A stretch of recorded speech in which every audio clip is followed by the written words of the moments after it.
एक हैरान कर देने वाली घटना रिंग रोड दिल्ली कैंट थाना अंतर्गत हुई है और इसलिए भी हैरान कर रही है कि एक BMW कार जो कि जहां मैं खड़ा हूं इसी रिंग रोड पर काफ़ी तेज़ी से आ रही थी और यहीं उसने एक बाइक में एक दंपत्ति जा रही थी उनको हिट किया। जो बाइक पे जा रहे थे नवजोत, जिनकी अस्पताल में जाने से यानी उनको ले जाया गया, जहां अस्पताल में उनकी मौत हुई है। उनकी पत्नी बाइक में थी, जहां वो घायल हैं, वो भी अस्पताल में इलाज चल रहा है। लेकिन जो BMW जा रही थी, जो तेज़ी से चला रही थी, आरोपी जिस पे है गगनप्रीत, आप ये तस्वीरें देखेंगे, जो आप तस्वीर देख रहे हैं यहाँ पहले BMW टकराई है। पहले मैं आपको थोड़ी तस्वीर बताऊं कि रिंग रोड का धौलकवा से पूरा जो रास्ता है रिंग रोड की तरफ से आता हुआ है, यहीं से BMW आ रही थी, उसके आगे बाइक चल रही थी जिसमें नवजोत और उनकी पत्नी थी और यहीं टक्कर मारी। जब BMW ने हिट किया तो दूसरी तरफ जाके जो बाइक थी वो गिरी। हालांकि ये भी बताया गया कि जब टक्कर मारी थी तो BMW पहले यहाँ टकराई।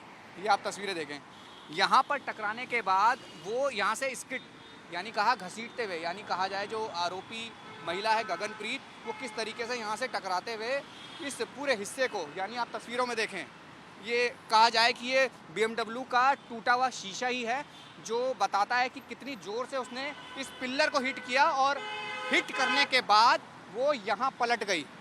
और पुलिस को सूचना मिलती है कि ट्रैफिक जाम हो गया। पुलिस जब आती है तो देखती है कि यहाँ गाड़ी पलटी हुई है। जो बाइक में सवार थे, बताया जा रहा है कि दंपत्ति, उनको आई विटनेस के द्वारा बताया गया कि उन्हें यही परिवार यहाँ से 22 किलोमीटर यानी कहा जा रहा है कि एक लंबा दायरा इसी रिंग रोड से GTB जो न्यू लाइफ हॉस्पिटल है वहाँ ले गया है। सवाल यही खड़े हो रहे हैं कि यहाँ नज़दीक में कई अस्पताल हैं, वो पुलिस को अगर इत्तला दी गई तो वो नज़दीक अस्पताल क्यों नहीं ले गए, दूर इतनी 22 किलोमीटर क्यों ले गए? कई सवाल इसमें खड़े हो रहे हैं। इसी को लेकर पुलिस ने हत्या का प्रयास और कहा जाए सबूत मिटाने का, नष्ट करने का मामला इसमें ऐड ऑन किया है, मामला दर्ज किया है और उसी मामले को समझने की कोशिश कर रही है कि आखिरकार इस पूरे घटनाक्रम में सच क्या है।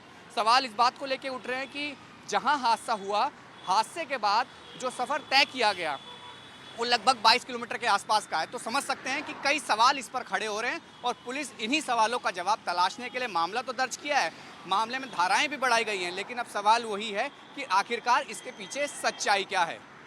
कैमरा संजय के साथ राहुल प्रकाश, न्यूज़ 24 दिल्ली कैंट में जो घटना घटी उसमें चश्मदीद कहें, मददगार कहें, गुलफाम मेरे साथ हैं और गुलफाम वो शख्स हैं जिनकी गाड़ी के जरिए नवजोत और उनकी पत्नी को जो न्यू लाइफ हॉस्पिटल है वहाँ पहुँचाया गया था। मैं गुलफाम से बातें करता हूँ। गुलफाम, ये समझना चाह रहा हूँ कि आप वहाँ से गुजर रहे थे, एक्सीडेंट हो चुका था या आपके सामने ही एक्सीडेंट हुआ था? जी, वहाँ से मैं गुजर रहा था सर, ढोलक की साइड से आ रहा था तो मेरे सामने एक्सीडेंट हुआ। मतलब मैं गाड़ी के सामने से निकला हूँ तो मैंने देखा एक्सीडेंट हो गया है यहाँ पे।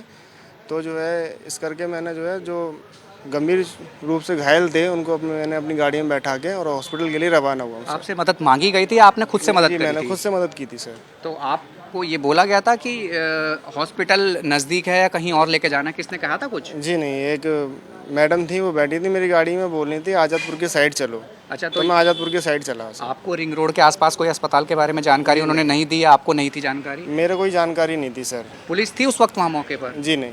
मतलब जब एक्सीडेंट हुआ, आपने एक्सीडेंट के दौरान मदद